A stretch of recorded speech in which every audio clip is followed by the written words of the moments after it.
What's up guys, and welcome back to the E46 M3. Another day, another E46. I've driven so many of these on the channel in the past couple of years, but this one is particularly interesting to me because it's a full track build. Most of the E46s that I've driven on the street have all been more street-focused builds with light mods, full interiors, and much nicer condition, but this one is fully prepped for the track. It's a 2002 model year, and the owner, Sergey, bought this pretty much already track prepped from another local track junkie, and this car has done some pretty impressive lap times considering the relatively small amount of mods. I'll put the full list in the video description, but we've got some pretty basic ground control one-way coilovers, which have Koni dampers. Spring rates are 525 pounds in the front, 650 in the rear. Camber plates, sway bars, upgraded cooling, an exhaust, and the previous owner swapped in a 5-speed ZF transmission instead of the OEM 6-speed. And Sergey mentioned that the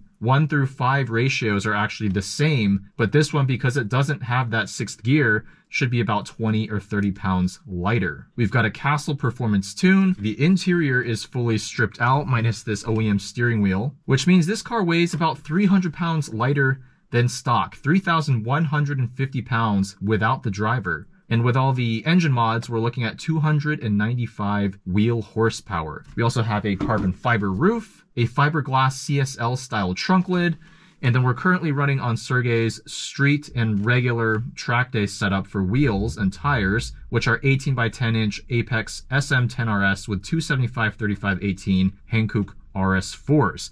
So can a fully track prepped E46 still be enjoyable on the street? That's the question. And because I've been looking at getting my own E46 maybe in the next year or two, specifically for the same use case, which is track driving, but still keeping it relatively streetable, this is super interesting because it might just be the template on which I will build my future E46 if I decide to go that route. Sergey mentioned some mods he has planned in the future are upgrading this super rubbery OEM shifter with a CAE shifter and upgrading the suspension, hopefully to some MCSs.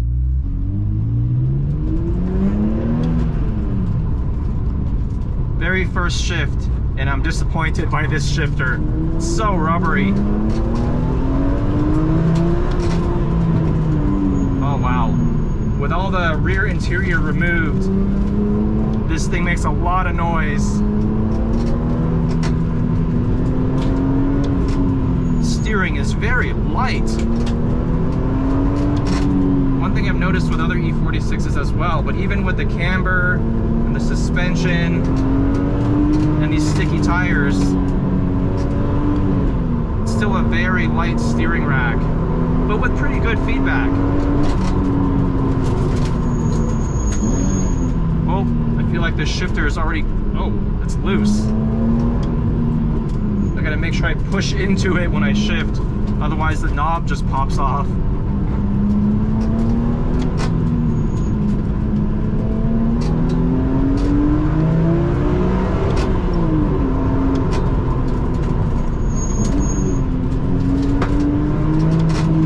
Oh yeah.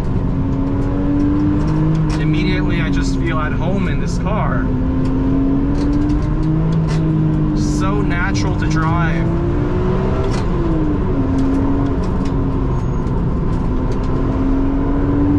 You know what? These pretty entry-level ground control coilovers feel really, really good out here, surprisingly. I thought this would be the weak point of the car, but they're doing a really good job at soaking up the bumps while also giving us a very firm ride in the corners. Excellent body control. I love the throttle response of this engine, even though we're just on a stock flywheel. It's just perfect. It's so easy to get accustomed to. There's really no learning curve at all. I drive a lot of cars, but this one, I never have much of an issue just hopping into any given example and just to start pushing it right away.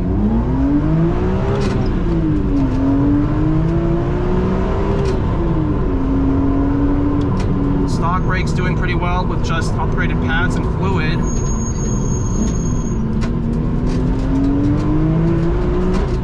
thought that these cars really needed a big brake kit to perform properly on track.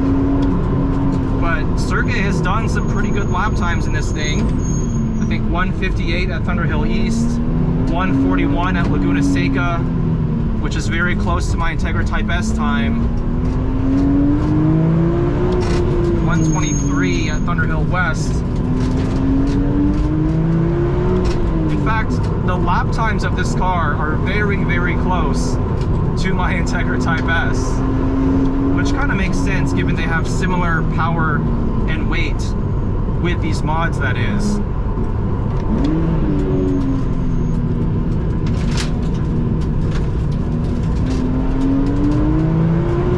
Oh yeah. Lots of traction coming out of corners, but you can just feel the car wants to rotate on throttle. Even though I'm holding back here, given this is not a racetrack, I can still feel that sensation of rotation on throttle.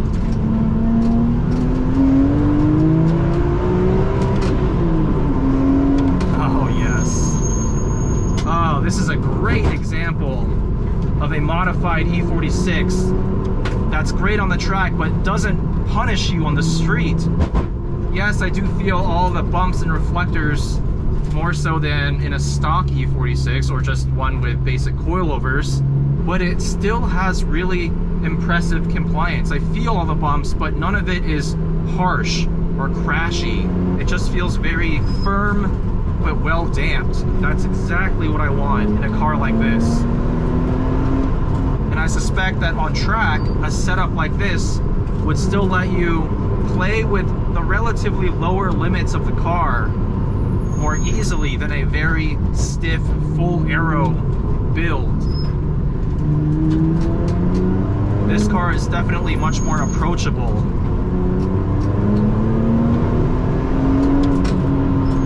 Oh yes.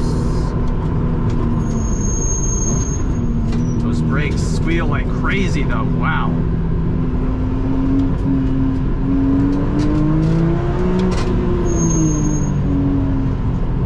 I wish the steering loaded up a bit more in the corners. That's always been a complaint of mine with the E46 hydraulic rack.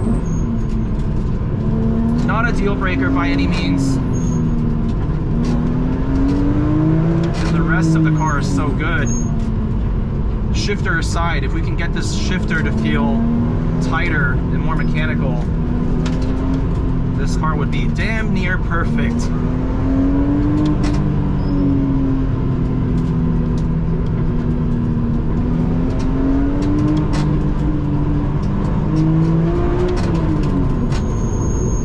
Response of this engine.